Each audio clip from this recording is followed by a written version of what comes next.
माता पार्वती के 3 प्रश्न। 1. कौन सी स्त्री समय से पहले विधवा हो जाती है? 2. कौन सी स्त्री को जीवन में कभी सुख नहीं मिलता? 3. कौन सी चीज़ पत्नी पति को मांगने पर भी नहीं देती है?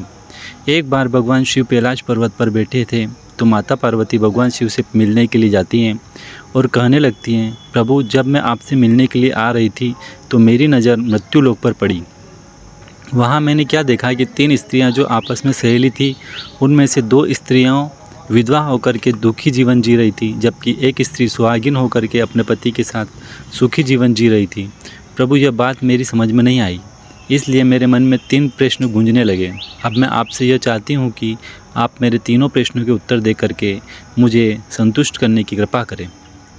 इस प्रकार माता पार्वती की बात को सुनकर भगवान शिव कहते हैं, पार्वती, तुम मुझे अपने तीनों प्रश्न बताओ, मैं तुम्हें तुम्हारे प्रश्नों के उत्तर देकर के पूरी तरह संतुष्ट करने का प्रयास करूंगा।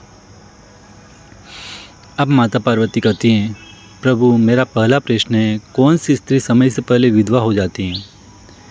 मेरा दूसरा प्रश्न है, कौन सी स्त्री को जीवन में कभी सुख नहीं मिलता? और मेरा तीसरा प्रश्न है, कौन सी चीज़ ऐसी है जो एक पत्नी अपने पति को मांगने से भी नहीं देती? इस प्रकार माता पार्वती के प्रश्न सुनने के भगवान शिव कहने लगे, पार्वती, तुम जिन स्त्रियों की बात कर रही हो उनमें से 2 स्त्रियां विधवा होकर के अपना दुखी जीवन जी रही हैं और वहीं पर एक स्त्री सुहागन होकर के अपने पति के साथ में अपना सुखी जीवन जी रही हैं। तुम जानना चाहती हो आखिरकार ऐसा क्यों है? तो मैं तुम्हें एक छोटी सी कहानी सुनाता हूँ। इस कहानी को बहुत ही ध्यान से सुनना। आधी अधूरी कहानी सुनने वाले को आधा अधूरा ही ज्ञान प्राप्त होता है, जो जीवन में कभी काम नहीं आता, क्योंकि तुम्हारे तीनों प्रश्नों के उत्तर इस छोटी सी कहानी में समाये हुए हैं।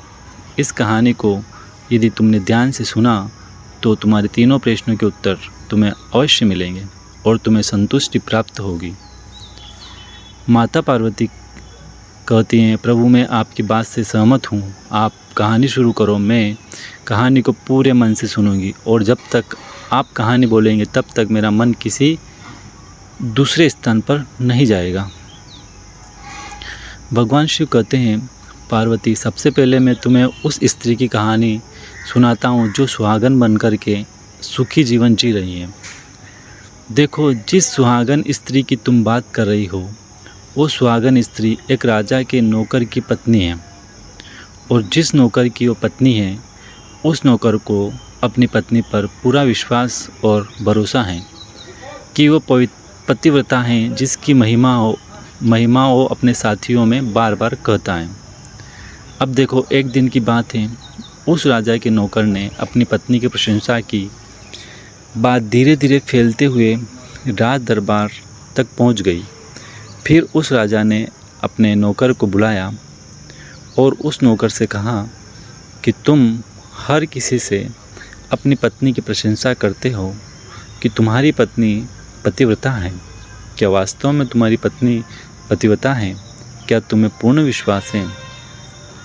भगवान शिव कहते हैं, पार्वती, इस प्रकार राजा की बात सुन करके नौकर कहने लगा, महाराज, मुझे पूरा विश्वास है कि मेरी पत्नी पूरी तरह पतिव्रता है।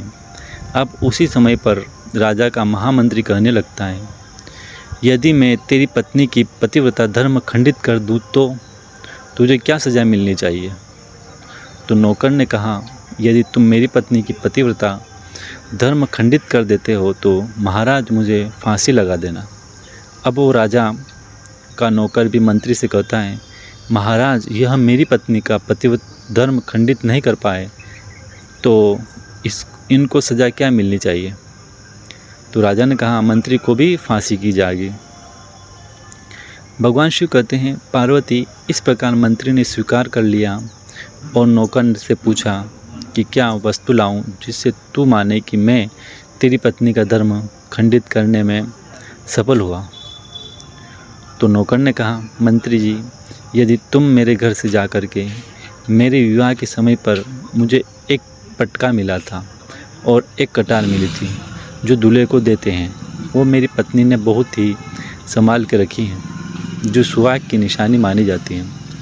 यदि पटका और कटार लाकर तुम मुझे दिखा दे तो मैं मान जाऊंगा कि मेरी पत्नी का धर्म तूने पूरी तरह नष्ट कर दिया है। अब भगवान शिव कहते हैं, पार्वती, शर्त स्वीकार हो जाने के बाद में वो मंत्री शहर में जाता है और एक दूती से जाकर मिलता है। वो दूती एक दूसरे से बिड़ाने का काम करती थी और जो काम कोई नहीं करता था उस काम को करने में वह सक्षम थी। फिर इस प्रकार उस मंत्री ने उस दूती को अपने स्वार्थ के लिए बुलाया और दूती से कहा, देखो, इस नाम का एक व्यक्ति है, उससे मेरी शर्त लगी है। और फिर उससे उस शर्त के बारे में उस दूती को सारा कुछ बता दिया। फिर वो उस दूती से कहने लगा कि तू कैसे भी करके उस स्त्री से मेरा संपर्क करवा दे। तुझे जितना धन चाहिए मैं उतना धन दूंगा। भगवान शिव कहते हैं, पार्वती, इस प्रकार मंत्री जी की बात सुन के दूती कहने लगी, भाई, तू उस औरत के बारे में बात मत कर। वह औरत पूरी तरह से पतिव्रता है। वो तेरी ओर देखेगी भी नहीं, तेरी शक्ल भी नहीं देखेगी और उसके परिवार वाले भी खुखार हैं, तेरी खाल उतार लेंगे।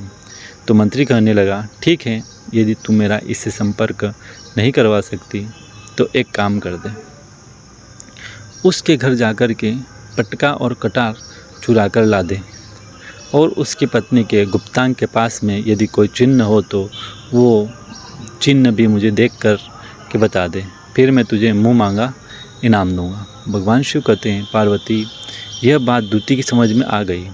उसने कहा, ठीक है, मैं तुम्हारा काम अवश्य करूंगी। नौकर शहर में रहता था। दूती नौकर के घर जाती हैं और उसकी पत्नी से जाकर बोलती हैं, बेटी, मैं तेरे पति की बुआ हूँ, मैं कई वर्षों के बाद आई हूँ। तो उस स्त्री ने कहा, बुआ, आओ बुआ जी, मैंने आपको पहले कभी नहीं देखा, इसलिए पहचान नहीं पाई।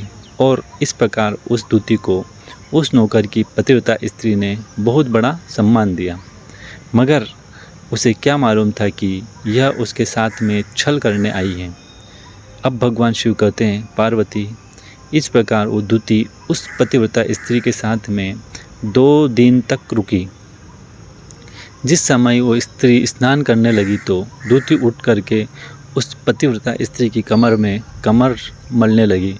उस पतिव्रता स्त्री ने बहुत मना किया, फिर भी वो दूती नहीं मानी और कहने लगी, मुझे तो बेटी से भी प्यार लगती है, तुम मना मत करो। काफ़ी दिनों के बाद तुम्हारी मुलाकात पहली बार हुई है। अब ऐसा कह करके वो दूती मुंह पर हाथ फेरने लगी।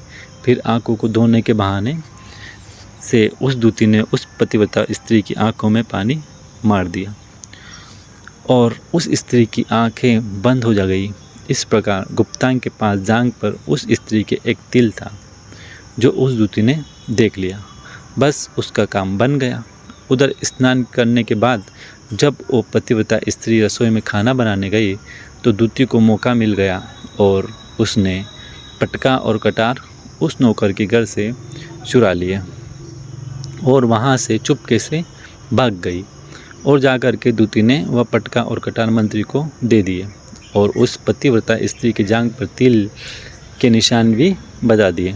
भगवान शिव कहते हैं, पार्वती, फिर वो मंत्री पटका और कटार लेकर सीधा राजा के दरबार में पहुंचा और राजा से जाकर कहा, महाराज, मैंने नौकर की पत्नी के पास में 2 दिन बिताए और यह पटका और कटार उसी के हाथों से लेकर आया हूँ। फिर तो राजा ने दरबार लगाया और नौकर को बुलाया तथा महामंत्री ने सभा में पटका और कटार नौकर को दिखाने के लिए कहा। फिर राजा की आज्ञा पाकर मंत्री ने उस नौकर को पटका और कटार दिखाए। उस पत्नी की जांघ पर तिल भी बताया तो नौकर मान गया कि वास्तव में आज मेरी पत्नी ने अपना पतिव्रत धर्म पूरी तरह से भंग करवा लिया है। भगवान शिव कहते हैं, पार्वती, फिर तो राजा ने फांसी का 15 दिन के बाद रख दिया और कहा, नौकर को 15 दिन के बाद फांसी पर चढ़ा जाएगा।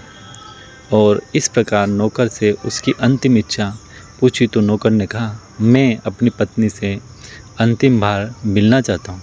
भगवान शिव कहते हैं, पार्वती, इस प्रकार राजा ने उस नौकर को आज्ञा दी कि ठीक है, तुम अपनी पत्नी से मिल सकते हो।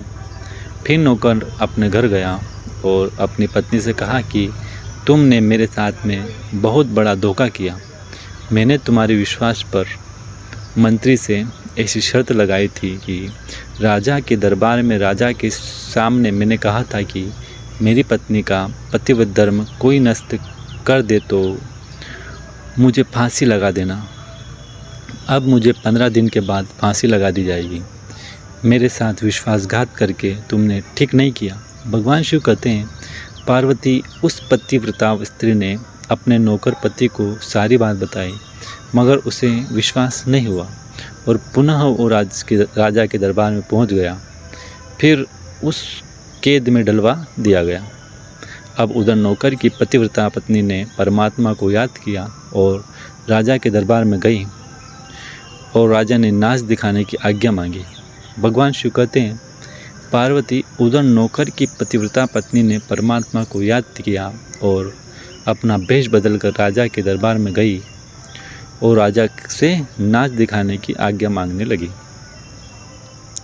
क्योंकि वो स्त्री बहुत ही सुंदर थी और उधर राजा शौकीन थे, इसलिए राजा ने आज्ञा दे दी कि सभी मंत्री संतरी आदि उपस्थित होकर के इस सुंदरी का नाच करवाने की पूरी व्यवस्था करें।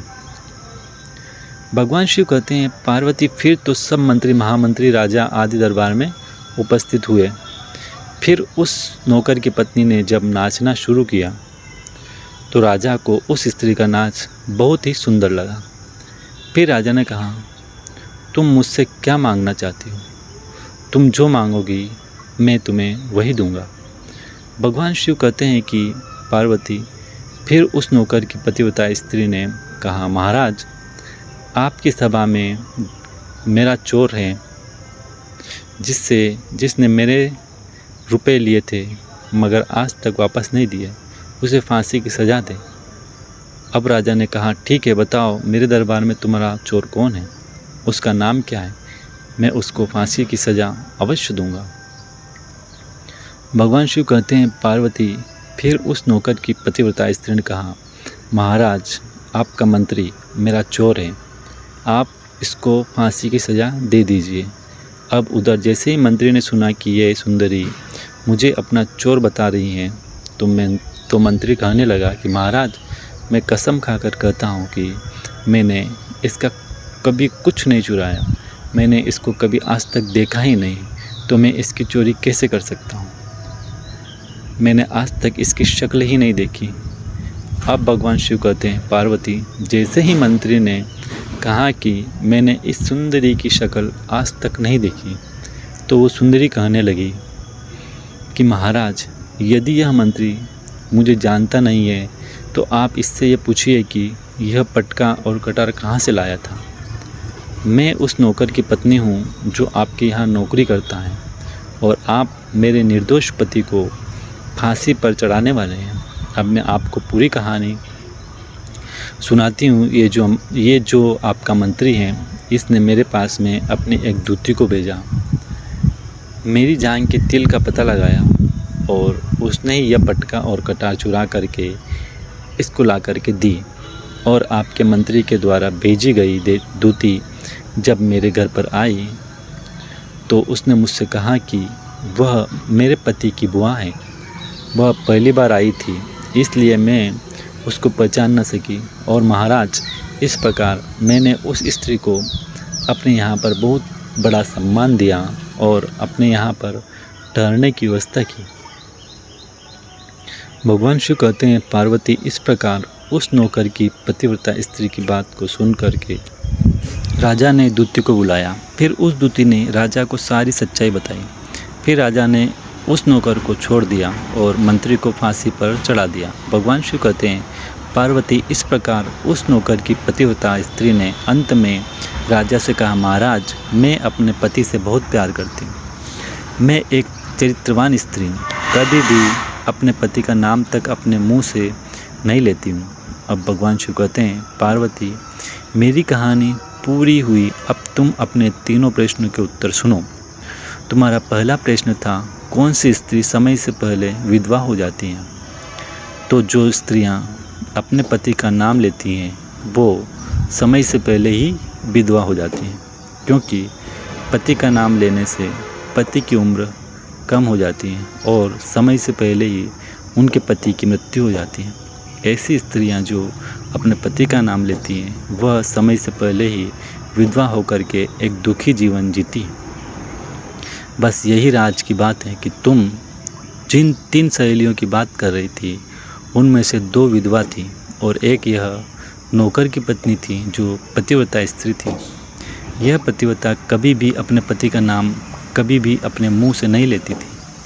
उधर वो 2 स्त्रियां जो विधवा होकर के जीवन दुखी जी रही है वो हमेशा अपने पति का नाम लेकर ही बुलाती थी, जिसकी वजह से उनके पति की उम्र कम हुई और फिर वो दोनों स्त्रियां समय से पहले ही विधवा हो गई और आज वो दुखी जीवन जी रही हैं।